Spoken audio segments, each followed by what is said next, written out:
Well, good morning, everyone. I guess it's still morning. I'm here with Nina Townsend. I'm Dr. Nancy Stanley, physical therapist, life coach, and health coach. And wow, am I excited to do this interview. We've been trying to get this done for a while now. Mm-hmm. It's just hard to get together. Nina lives over here in Statesboro, which when I came in and saw all those apartment buildings, I'm just like, this town is really growing. It's amazing. They even got a Publix now. Mm-hmm. Yeah, we do.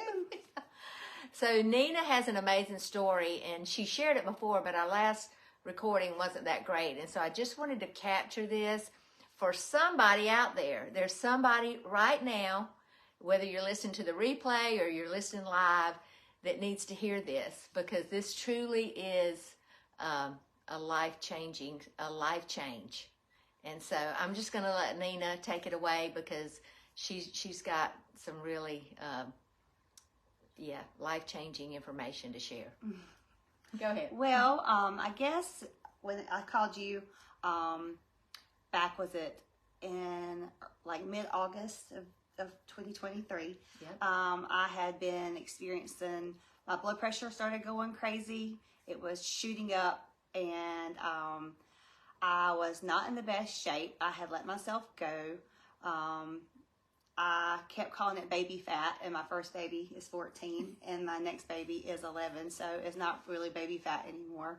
But I really was just to a point where I was just very complacent. I had been heavier for ever since my first child was born. Actually, I gained a lot of weight when he was born, and I just kind of got to a point where it was just I would make jokes about it. I'd be like, I'm fat and happy, and I would laugh about it. And I've always been, happy with myself, but I just didn't realize how bad I actually felt. And when my blood pressure started going crazy, my mom, of course, she was the one that told me that she wanted me to call you because she had been watching your videos. Right, yeah. So she encouraged me to call. And so when I did, I didn't realize at the time that it was definitely going to change my life for sure. Because I really felt like I had hit a brick wall at that point. Yeah. Because when my blood pressure started going crazy, and I'm talking, it was like going like really crazy.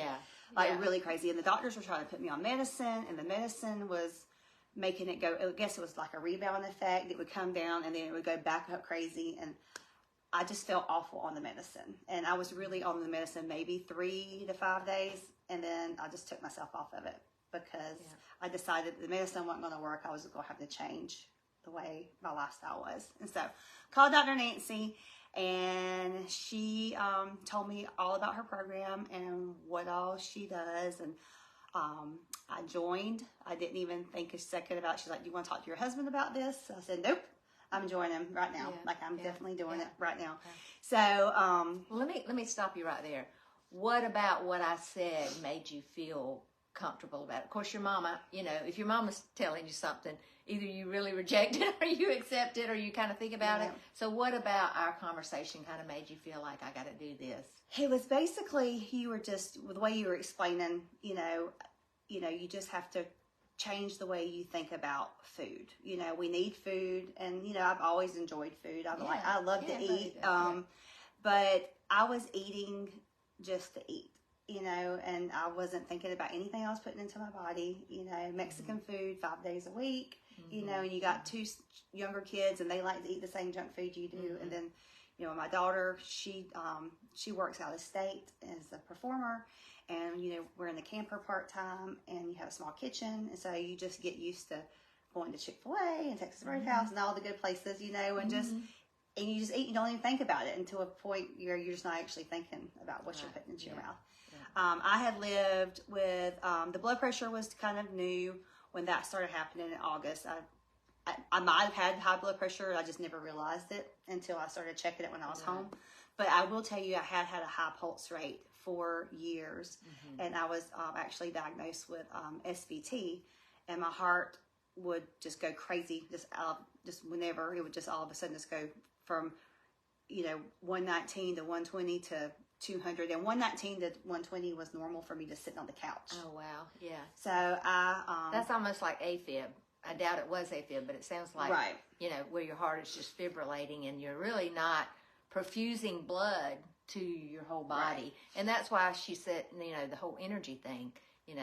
I felt that. I never wanted to do anything. I want to break in right here and give a whole teaching on the #1 killer of women on heart disease, but I'm not going to do that. But so there's videos I'm going to be doing, so y'all stay tuned and watch them. Yes, that was the first thing you told me to do. I went and got a calcium scan. You encouraged me to do that. Yeah. And so Dr. Nancy encouraged me to do a bunch of blood work and stuff just with my medical doctor, and just to see where all my levels and stuff were. And because I didn't want to jump in and, you know, I mean, right. You're dealing with blood pressure that's stroke level.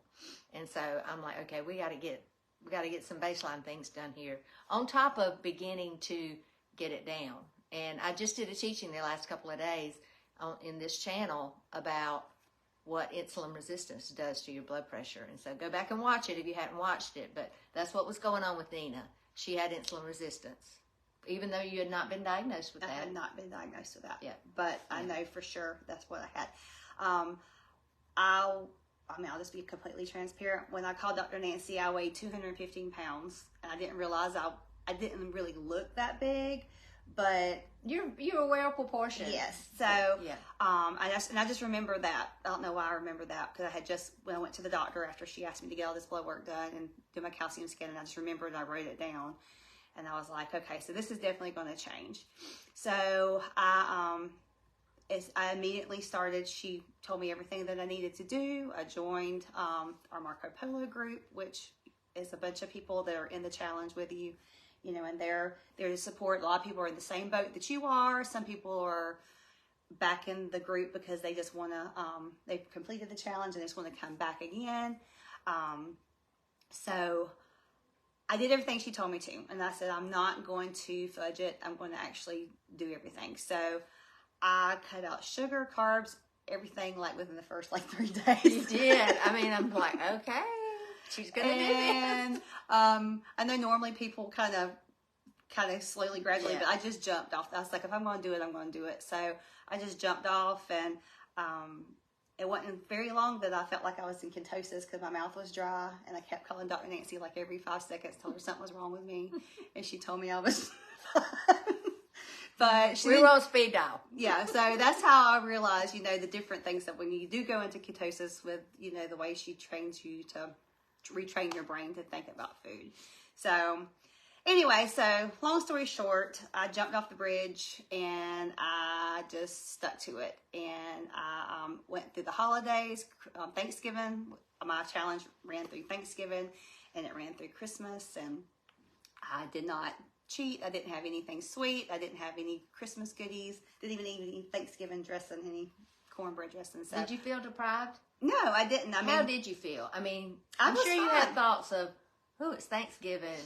What am I going to do? But I did think about it, but then I thought, I've already come this far. I'm not going to, because I knew you had already said too about eating the sweets that are keto friendly or whatever, or making something sweet. That sometimes once you do that, it can be a slippery slope. It's a slippery slope, yes. Yeah. So I just remembered that in the back of my mind, and I just knew that I don't really have a huge sweet tooth, but I knew if I had given into it, it would probably have been pretty bad. Yeah. So, and I was really trying to get the weight down and trying to get my, it really was more about my blood pressure at the time. And then when the weight started coming off, that's when I told Dr. Nancy I didn't really realize how bad I really felt, because I realized one day I was actually in our camper and I was up before my child got up. And I mean, I was waking up early. Usually I slept in, like my kids would wake up before me and they would, you know, wake me up. But I was waking up at like 6:30 in the morning on my own and sleeping through the night.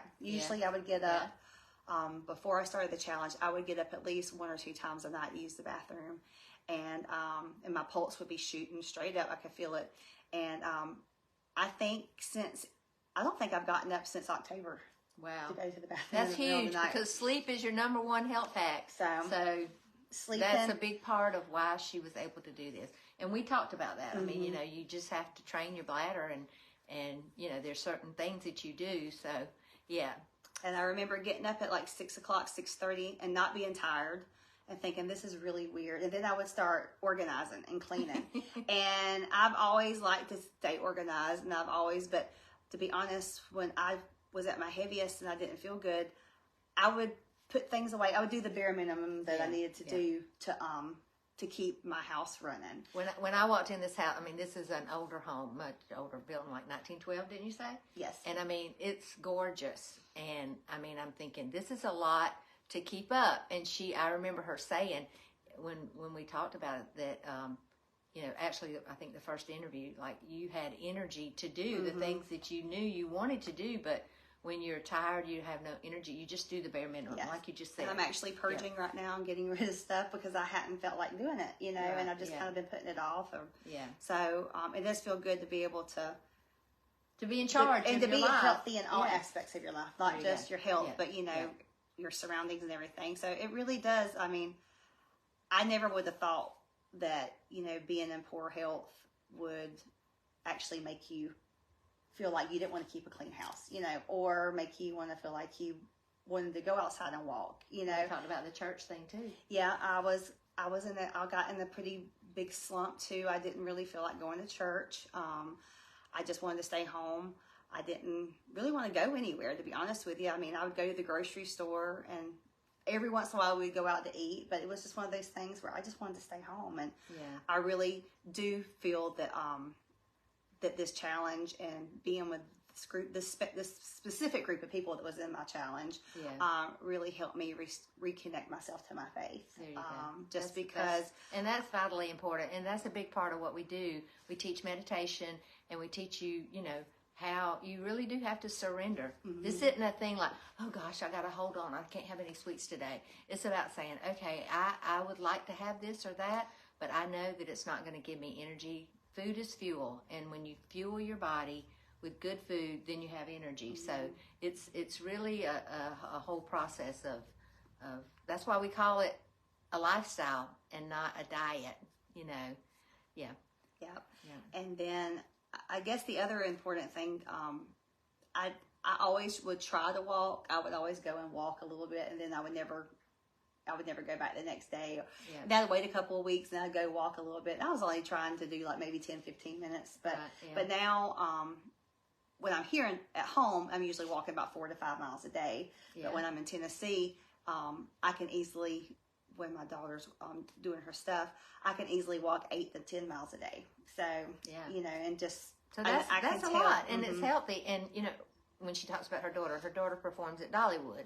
And so she goes up there, and they live in a travel trailer. So normally, I think you were spending probably a lot of money on eating out and food. We were. And so did you save money? Yeah, we do. Well, Pigeon Forge is expensive anyway, Right, but sometimes it is cheaper to eat out.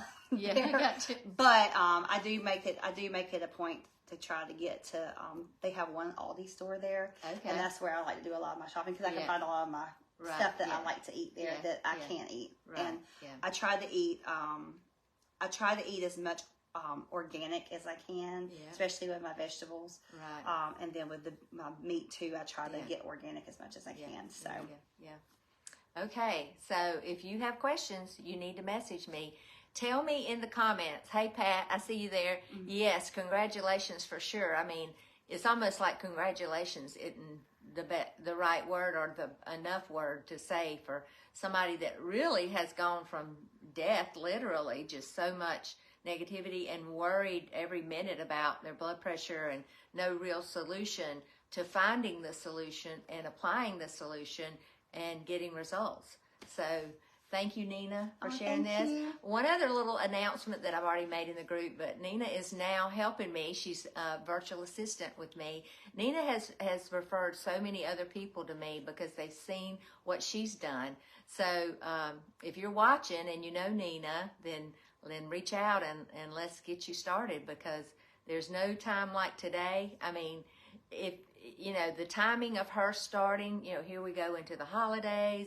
Here she's about to take off in a camper, and knowing she knew what she was facing, you know, being really alone a lot and a lot of extra time on her hands, but she put that to good use, and I'm so proud of her and just celebrating with her, and along with hundreds of other people that have done it. So it's never too late to get started. I mean, I've helped women in 75, 80 years old.